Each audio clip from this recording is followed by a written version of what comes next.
भाग 29। वो कहती थी कि ऐसा करने से उन्हें सुकून मिलता था। अगर इसकी जगह वही खाना वो मांग कर खाती तो वो भीख होती। जो लोग उनके मेहनत करने के बाद भी उनकी इज्जत नहीं करते थे, वो अब उनसे डर कर ही सही उन्हें कुछ गलत नहीं बोलते थे। तब से ये खाना चोरी करने वाली गैंग लोगों को डरा कर अपने हिस्से का खाना ले लेते थे। पता नहीं इस गैंग के लीडर वहाँ ऐसी हालत में।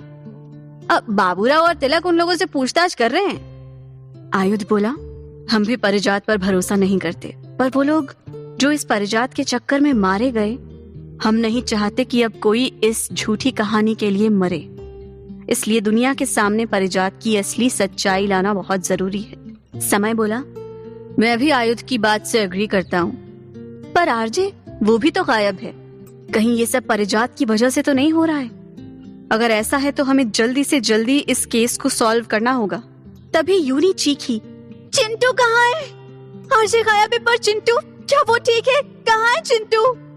अब सब एक दूसरे की तरफ देखने लगे। इन सब के चक्कर में वो सब चिंटू को तो भूल ही गए थे। सिर्फ आरजे ही नहीं, चिंटू भी तो गायब था। उस पर तो किसी ने ध्यान दिया ही नहीं। अरुणा बोली, ये चिंटू कौन है? आरजे ने मुझे कभी चिंटू के बारे में नहीं बताया। ओमकार बोले, ये चिंटू कौन है? उर्वेन ने कहा, मैं बताता हूँ। चिंटू एक 5 या 6 साल का बच्चा है जो हमें कुछ दिनों पहले त्रिवेणी घाट पर मिला था। ये कह उसने समय के साथ हुए सारे वाकये से लेकर चिंटू के आरजे लाइफ के साथ रहने की सारी कहानी विस्तार में सुना दी। ये सब सुन ओमकार को उन सब पर बहुत गुस्सा आ रहा था। वो बच्चा, उसके बारे में बताया क्यों नहीं? वो गायब है। अगर उसे कुछ हो गया तो उसके परिवार को क्या जवाब देंगे हम? सिमी काफी देर तक अपना सिर पकड़ बैठी थी। उसे सब अब थोड़ा थोड़ा याद आ रहा था। अचानक वो बोल पड़ी, एक्सीडेंट हुआ था, उसमें चिंटू को चोट नहीं आई थी। आरजे का सिर स्टीयरिंग से टकरा गया था, जिसकी वजह से उसके सिर पर चोट लग गई थी। मैंने आरजे को आवाज भी लगाई, पर तभी चिंटू उठा और उसने आरजे को वैनिटी वैन से बाहर धक्का दे दिया था और खुद भी उसके पीछे कूद गया। मैंने खड़े होने की कोशिश की, पर मैं गिर गई। उसके बाद शायद 2 पैर वैनिटी वैन के अंदर आए थे। उसके बाद कुछ याद नहीं आ रहा है। शायद मैं फिर बेहोश हो गई थी। इतना कहे उसने फिर से अपना सिर पकड़ लिया। पता नहीं आरजे कैसी होगी। चिंटू ने आरजे को धक्का क्यों दिया? सब हैरानी से सिमी को देख रहे थे। कार्तिक ये सुन चुप नहीं रह पाया। वो बच्चा झूठा तो था ही, और अब चालबाज भी हो गया है। वो 2 पैर तुमने देखे? कहीं उन्हीं लोगों ने तो चिंटू को नहीं भेजा? हो सकता है चिंटू को आरजे और तुम सबके बीच किसी ने भेजा हो, ताकि वक्त आने पर आरजे को किडनैप कर सके। ऐसे भी एक 5 साल के बच्चे पर कोई शक भी तो नहीं करेगा। समय बोला, ये भी सही है। किसी को भी एक बार में बच्चे पर शक नहीं होगा, पर मुझे नहीं लगता कि उस बच्चे के पीछे किसी का हाथ है। आयुध बोला, एक बच्चा अकेला भी तो ये सब नहीं कर सकता ना। एक बच्चा अकेला ये सब कर सकता है क्या? और सबसे बड़ी बात, वो ऐसा आखिर करेगा क्यों? मुझे नहीं लगता उस बच्चे से आरजे की कोई दुश्मनी हो सकती है। यूनी ये सब अब और नहीं सुन पाई। उसकी आंखों में आंसू आ गए। आखिर उसने चिंटू को सच में दिल से अपना माना था, और ये सब सुन उसका खुद का ट्रस्ट चिंटू से डगमगा गया था।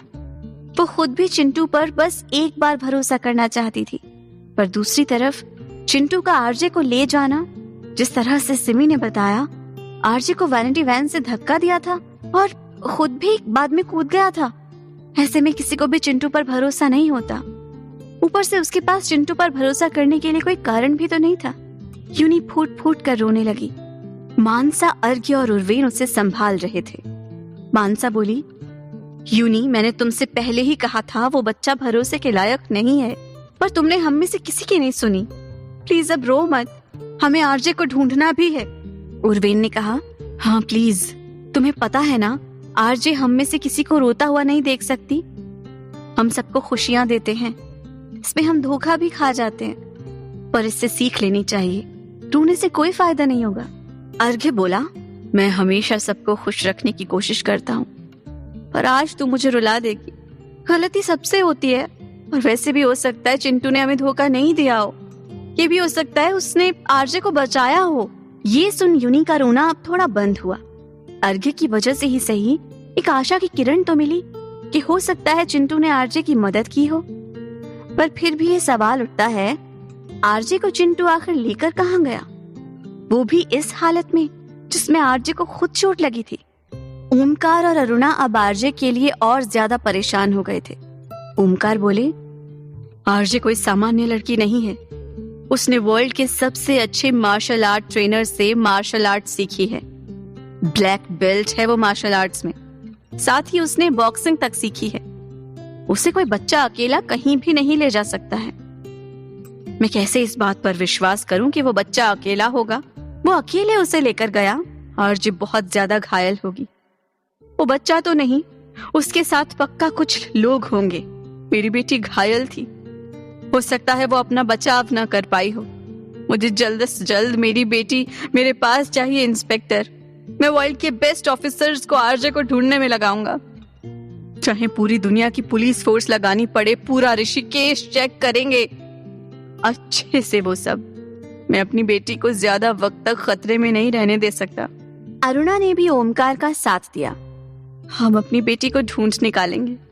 वो हमारी बेटी को हमसे ज्यादा दिन दूर नहीं रख पाएंगे। वो जानते नहीं है उन्होंने किसे किडनैप किया है। हमारी बेटी कोई कमजोर लड़की नहीं है, वो आरजे है। सबके चेहरे पर स्माइल ला सकती है तो दांत तोड़ने की भी हिम्मत रखती है। हम उसे जल्दी ही ढूंढ लेंगे, वो लोग कुछ नहीं कर पाएंगे। कार्तिक ने अपना सिर झटका। सच में अमीर लोगों के बच्चों के लिए पूरी पुलिस फोर्स को कष्ट देना होगा, ऊपर से बड़े बड़े ऑफिसर्स को बुलाया जा रहा है। काश हम कह पाते कि उन्हें उनका काम करने दें। हमारी ऋषिकेश की पुलिस काफी है। पता नहीं कितने ही मिसिंग लोग होंगे जो इतने हाई फाई परिवार से नहीं हैं। उनके लिए एक पुलिस ऑफिसर भी अच्छे से इन्वेस्टिगेशन करना चाहे तो उसे जल्दी जल्दी ट्रांसफर करवाने पर तुल जाते हैं। और यहाँ 2 बड़े डिटेक्टिव, 5 लोगों की काबिल टीम जो पहाड़ को तोड़कर भी रास्ता बना ले। इतने सारे लोग और मेरे जैसा होनहार पुलिस वाला होते हुए भी वर्ल्ड के टॉप ऑफिसर्स बुलाने की जरूरत है। कार्तिक मन ही मन बड़बड़ाया क्योंकि ओमकार के सामने बोलने की वो हिम्मत नहीं कर पाया। समय बोला, मुझे लगता है हम काफी हैं। आपकी आरजे बहुत जल्दी आपके सामने होगी। सिर्फ आपकी आरजे का ही किडनैप नहीं हुआ है दुनिया में। आयुध ने समय का हाथ पकड़ लिया और उसे कस कर दबा इशारे से उसे चुप रहने को कहा। कार्तिक मन ही मन खुश हो रहा था, जबकि अरुणा थोड़ा शर्मिंदा महसूस कर रही थी, जबकि ओमकार को ये बात थोड़ा खटक गई थी। वो हमारी बेटी है और शायद हम थोड़े ज्यादा स्वार्थी हो रहे हैं। अरुणा ने ओमकार का कंधा दबाया। ओमकार अचानक खड़ा हुआ और बिना कुछ बोले वहां से चला गया। अरुणा भी उनके पीछे चली गई। उर्वेन, अर्घ्य, मानसा, यूनी, सिमी, आयुध सब गुस्से में समय को घूर रहे थे, जबकि कार्तिक खुश हो रहा था। थैंक यू यार, तूने वो बोल दिया जो मैं नहीं बोल पाया। ऐसा नहीं है कि मैं नहीं चाहता कि आरजे हमें जल्दी मिल जाए, पर ऐसे बाहर से पुलिस ऑफिसर्स बुलाना तो एक तरह से हमारी क्षमताओं पर शक करना ही हुआ। और सारी पुलिस फोर्स सिर्फ एक ही केस के पीछे लग जाएगी तो हो सकता है कहीं हमारी वजह से किसी एक को बचाने के चक्कर में हजारों मासूमों की जान चली जाए। ये तो गलत ही हुआ ना। और आरजे को हम ढूंढ लेंगे, हम काफी हैं। समय बोला, मैं कुछ नहीं कहना चाहता। मैंने कुछ गलत नहीं कहा और मुझे इसकी एक्सप्लेनेशन देने की जरूरत नहीं है। आरजे की टीम ने ये सुन मुंह बना लिया। आयुध बोला, मैं पहले एक बार शिवी को खतरे से बाहर देखना चाहता हूँ। शायद फिर ही मैं इस केस पर फोकस कर पाऊंगा। आयुध को शिवी की फिक्र हो रही थी। हो भी क्यों ना, उसकी इतनी पुरानी दोस्त जो थी, जिसने उसका हर हालत में साथ दिया था, अब जब उसकी बारी थी तो पीछे कैसे हटता। एक बार शिवी ठीक हो जाए उसके बाद वो भी आरजे को ढूंढने जाना चाहता था। वहीं समय भी बस आर्यन के होश आने का वेट कर रहा था, नहीं तो कब का यहाँ से आरजे को ढूंढने चला जाता। आरजे की टीम तो बस भागने को तैयार थी। उन्हें बस किसी तरह मीडिया से बचकर आरजे को ढूंढने जाना था, पर हॉस्पिटल को पूरी तरह से मीडिया ने घेर रखा था। जो भी हॉस्पिटल से बाहर आता उसे सब आरजे के बारे में ही पूछ रहे थे। बाहर पुलिस की एक टुकड़ी उन रिपोर्टर्स को अस्पताल के अंदर जाने से रोक रहे थे, पर मीडिया की वजह से ये न्यूज पूरी दुनिया में फैल गई थी कि आरजे का किडनैप हो गया है। और जिन जिन लोगों की आरजे ने मदद की थी वो सब आरजे के लिए परेशान हो गए थे, और कुछ तो अपने लाव लश्कर से आरजे को बचाने के लिए ऋषिकेश के लिए निकल पड़े। पता नहीं क्या होने वाला था अब। पर इन सब से दूर हिमालय की बर्फ से ढकी चोटियों के बीच बनी छोटी छोटी गुफाएं, जो खुद भी पूरी तरह से बर्फ से ढक चुकी थी। हवा के चलने की वजह से उन गुफाओं से कुछ आवाजें आ रही थी, जो वातावरण से टकरा वापस लौट रही थी। सूरज तो इन चोटियों और बादलों के पीछे छिप ही गया था, पर प्रकाश की कमी नहीं थी। हिमालय पर जमी बर्फ की परत बिल्कुल बर्फ से ढकी चादर की तरह दिख रही थी। ऊपर से कपकपा देने वाली ठंड और ये तेजी से चलती हवाएं शरीर को जमा देने के लिए पर्याप्त थी। इन हवाओं के बीच बर्फ से ढकी एक छोटी सी गुफा, जिसके अंदर किसी के होने का एहसास साफ था। आरजे ऐसे ही उस गुफा के अंदर बर्फ पर लेटी सो रही थी। उसके माथे पर लेप लगा हुआ था। उसके चेहरे पर झलकता सुकून और ये मुस्कुराहट साफ बता रही थी कि इस वक्त वो कितने सुकून की नींद सो रही है, दुनिया की हर टेंशन से दूर। चिंटू वहीं टूटी हुई बर्फ की परत से अपनी हथेलियों में पानी भरकर धीरे धीरे कदमों से आरजे की तरफ बढ़ रहा था। उसकी हथेलियों से पानी लगातार रिस रहा था। चिंटू घुटनों के बल आरजे के पास बैठ गया। अब उसकी हथेलियों में बस कुछ बूंद पानी ही बचा था। उसने वो बूंदें आरजे की आंखों पर छिड़की। आरजे ने आंखें जोर से मीच ली। शायद पानी काफी ठंडा था। अब धीरे धीरे उसकी नींद टूट रही थी। चिंटू ने आरजे को हिलाना शुरू कर दिया। आरजे उठो, उठो ना आरजे, देखो मेरी दादी आई है तुमसे मिलने, उठो ना आरजे। चिंटू अपनी ही जबान में बड़बड़ाए जा रहा था। आखिर कितने राज छुपे हैं, आखिर क्या होगा अब? चिंटू लगातार आरजे को उठाने की कोशिश कर रहा था। उठो आरजे, देखो मेरी दादी आई है तुमसे मिलने। अब आरजे को होश आने लगा। उसने धीरे धीरे अपनी आंखें खोली।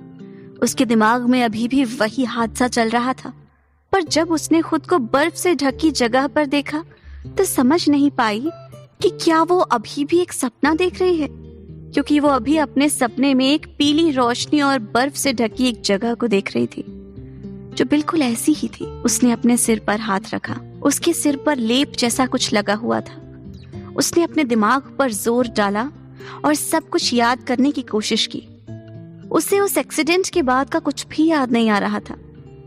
मेरे दोस्त कहाँ हैं? आरजे के मुंह से पहले कुछ शब्द यही थे।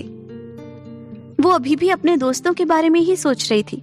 सोचे भी क्यों ना, उसकी जिंदगी उसके दोस्तों से ही तो शुरू होती थी, जो उसके अच्छे बुरे समय में उसके साथ थे, और आगे भी वो उन्हें हमेशा अपने साथ ही देखना चाहती थी। चिंटू मुस्कुराया। तुम उठ गई? तुम्हारे सब दोस्त बिल्कुल ठीक है। देखो मैं तुम्हें कहाँ लेकर आया। चिंटू उस गुफा के अंदर इधर उधर दौड़ने लगा। वो कभी उन बर्फ की दीवारों को हाथ लगाता तो कभी बर्फ के नीचे जमे पानी के साथ खेलता। आरजे ने अपने चारों तरफ ध्यान से देखा। वो एक बर्फ से ढकी गुफा थी, जहाँ दूर दूर तक बर्फ के अलावा और कुछ भी दिखाई नहीं दे रहा था। रोशनी तो थी, पर उसका स्रोत सूरज दिखाई नहीं दे रहा था। ठंडी ठंडी हवाएं चल रही थी, जो लगातार तेज आवाजें कर रही थी। वहां इतनी शांति थी कि पानी की बूंद के गिरने की आवाज भी साफ सुनाई दे रही थी। आरजे ने जमीन से थोड़ी बर्फ उठाई और उसे छू कर देखने लगी।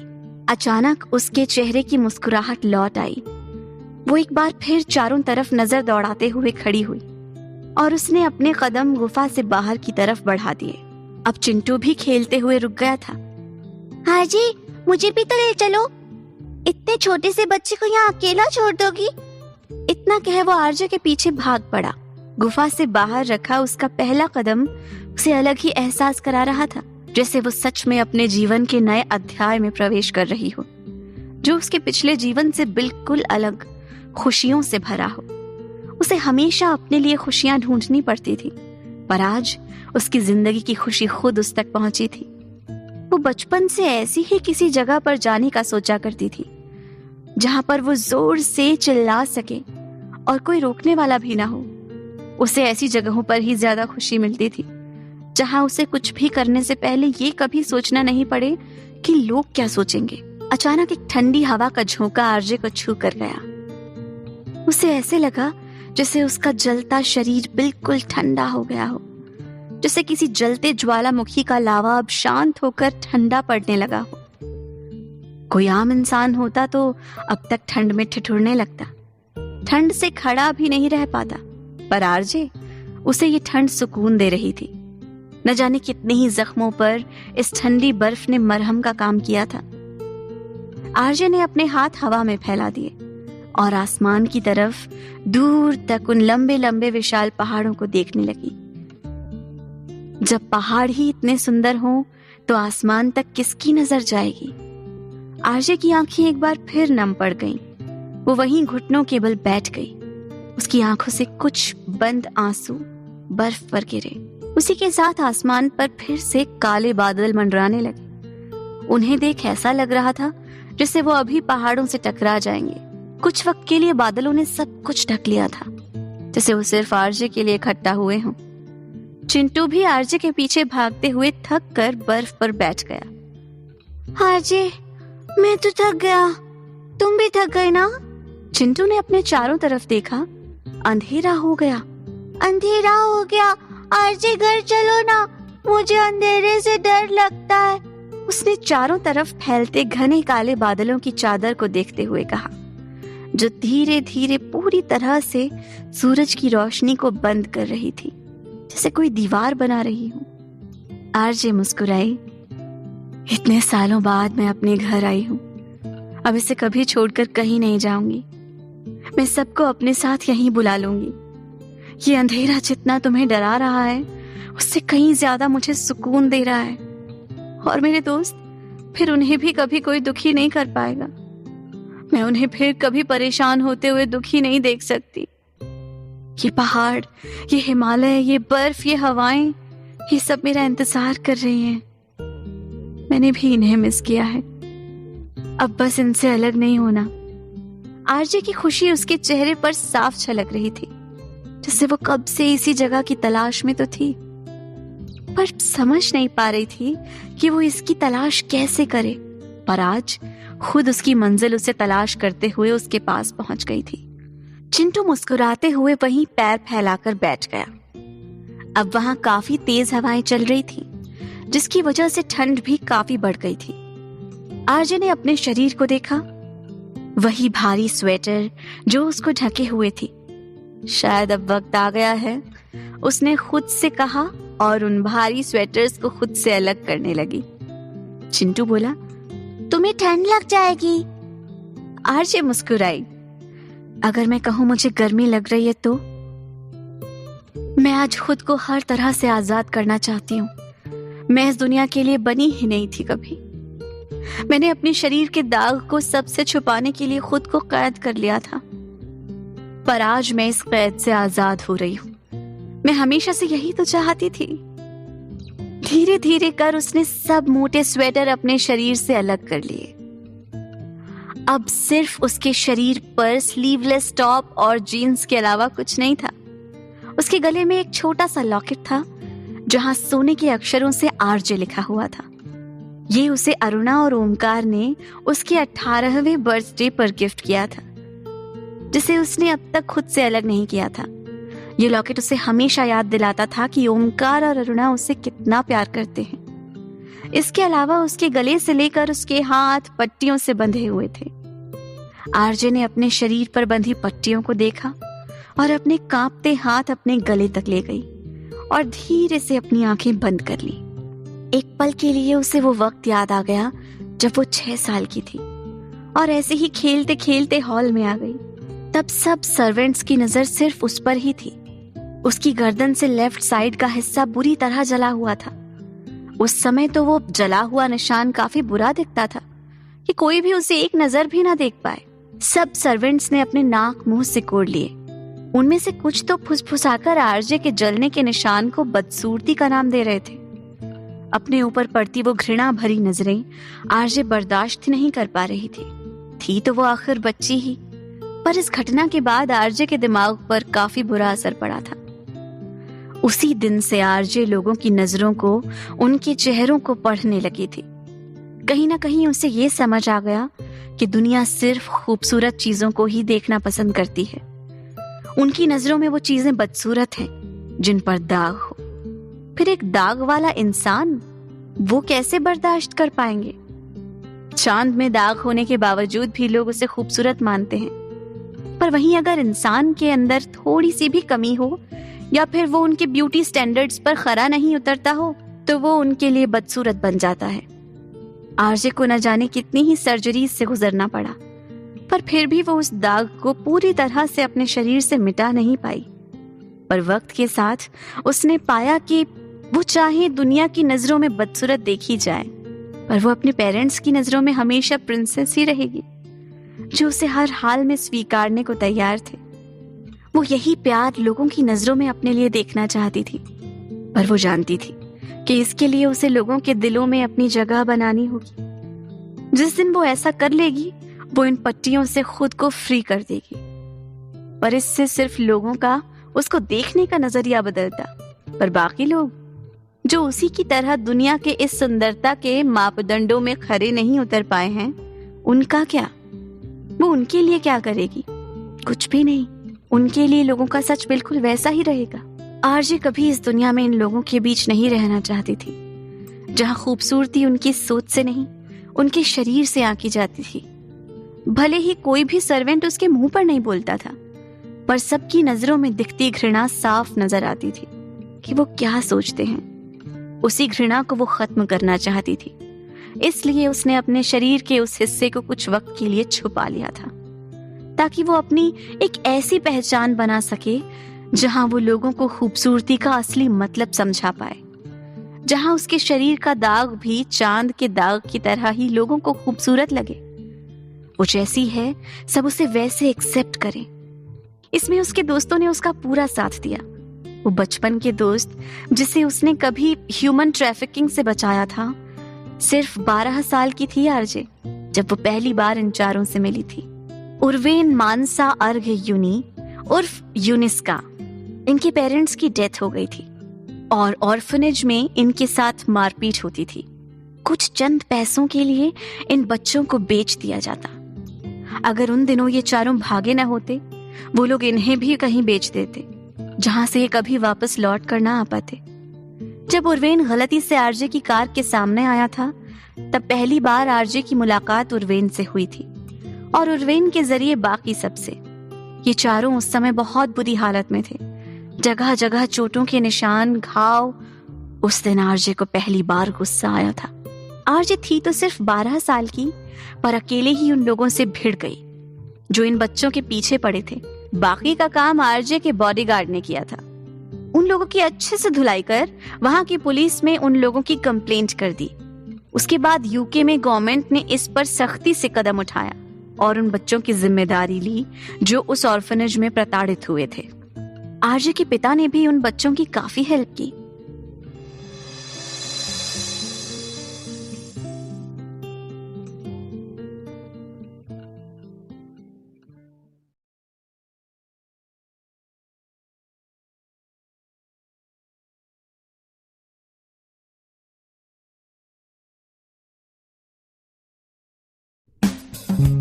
भाग 30। आरजे के इंट्रोवर्ट स्वभाव के कारण कभी उसके दोस्त नहीं बने, पर उसके बाद ये चारों उसके पक्के वाले दोस्त बन गए, जिनके साथ वो खेलती, मस्तियां करती, अपने मन की हर बात शेयर करती, बिल्कुल बाकी आम बच्चों की तरह। उसके पिता ने आरजे की खुशी देख उन चारों को आरजे से कभी अलग नहीं किया और उन चारों बच्चों की पूरी जिम्मेदारी भी उठा ली। उसके बाद से उन बच्चों की जिंदगी ही बदल गई। ये चार आज भी आरजे की 4 उंगलियों की तरह थे, जो छोटी बड़ी थोड़ी बहुत डिफरेंट नेचर के साथ थी। और आरजे की 5वीं उंगली, उसका अंगूठा सिमी, जो इन सब से अलग थी, हर तरह से, हर मामले में। पर आखिरकार आरजे लाइफ में इन सब के दिलों में उसने भी अपनी जगह बना ही ली। ये आरजे ही जान सकती है कि ये 5